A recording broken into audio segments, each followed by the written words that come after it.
திருப்பரங்குன்றம் மலைக்கு மேல ஆடு வெட்டுறன்னு சொல்லி இதுவரைக்கும் இல்லாத புது பழக்கத்தை கொண்டு வந்து மலையோட புனிதத்தையே கெடுக்கிறாங்க ப்ரோ. புது பழக்கமா? யாரு ப்ரோ அப்படி பண்றதுன்னா எல்லாம் இந்த தர்காவில் இருக்கக்கூடிய முஸ்லிம்ஸ் தான் ப்ரோ. அப்படியா?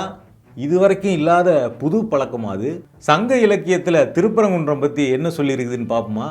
சங்க இலக்கியமான பரிபாடல்ல முருக வழிபாடு குறித்து பல தகவல் இருக்கு. அதுல குறிப்பா திருப்பரங்குன்றத்தில் நடந்த முருக வழிபாடு குறித்து நிறைய தகவல்கள் இருக்கு. அதுல பார்த்தோம்னா கோயிலுக்கு வெளியில கடம்ப மரத்து அடியில வேலன் வெறியாட்டு நடத்தப்படுது அப்படிங்கிற ஒரு செய்தி வருது. வேலன் வெறியாட்டு அப்படிங்கிறது என்னன்னா ஆட்டுக்கிடாவை அறுத்து வெறியாடுகிற ஒரு நிகழ்வு. பரிபாடல்ல இருக்கக்கூடிய செவ்வேல் அப்படிங்கிற பகுதியில திருப்பரங்குன்றத்துல இந்த வேலன் வெறியாட்டு நிகழ்வு நடந்தது அப்படிங்கிறத வேலன் ஏத்தும் வெறியும் உளவே அப்படின்னு பாடல் வருது. அதே மாதிரி திருப்பரங்குன்றத்தில் மட்டும்தான் இந்த வழக்கம் இருக்குதா அப்படின்னு கேட்டா பழமுதிர் சோலையில இப்படிப்பட்ட வேலன் வெறியாட்டு நடத்தப்பட்டுச்சு அப்படின்னு சொல்லிட்டு திருமுருகாற்றுப்படை சொல்லுது.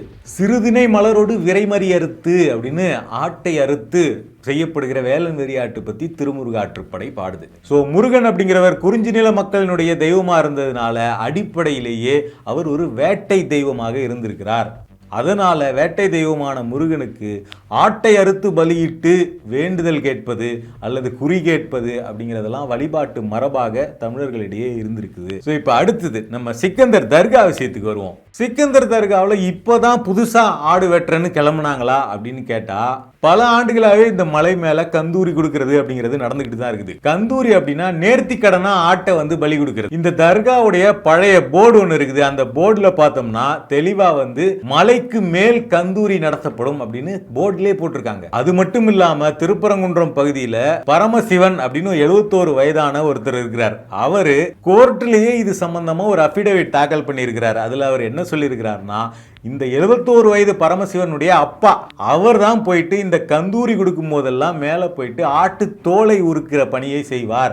அவரு கூட எங்க அப்பா கூட நானும் உதவிக்கு போவேன் அந்த நேரத்துலலாம் அப்படின்னு சொல்றாரு. இந்த கந்தூரி கொடுக்கறது ஆட்டை வெட்டுறதுக்காக வர்றது முஸ்லீம்கள் மட்டும் இல்ல, அதாவது இந்த இடத்துல நேர்த்தி கடன் கொடுத்தா நமக்கு நல்லது நடக்கும் அப்படின்னு தர்காவில் நேர்த்தி கடன் கொடுக்கறதுல மாற்று மதத்தினரும் இருக்கிறாங்க அப்படிங்கிறது தான் அவர் சொல்லக்கூடிய முக்கியமான தகவல். ஸோ இவ்வளோ ஆதாரங்கள், இலக்கிய ஆதாரங்கள் இருக்கு, சமகால ஆதாரங்கள் இருக்கு, வரலாற்று ஆதாரங்கள் இருக்கு, இவ்வளவும் இருந்தோம் ஆட்டை திடீர்னு கொண்டு வந்து இப்போ வெட்டி மலையோட புனிதத்தை கெடுக்கணும், இந்துக்களுடைய நம்பிக்கையை புண்படுத்தணுங்கிறதுக்காகவே முஸ்லீம்கள் இப்படி செய்கிறாங்க அப்படின்னு சொல்லி மத நல்லிணக்கத்தை கெடுக்கிற மாதிரி இந்து முன்னணி அமைப்பை சேர்ந்தவங்க தொடர்ச்சியாக பரப்பிட்டு வராங்க.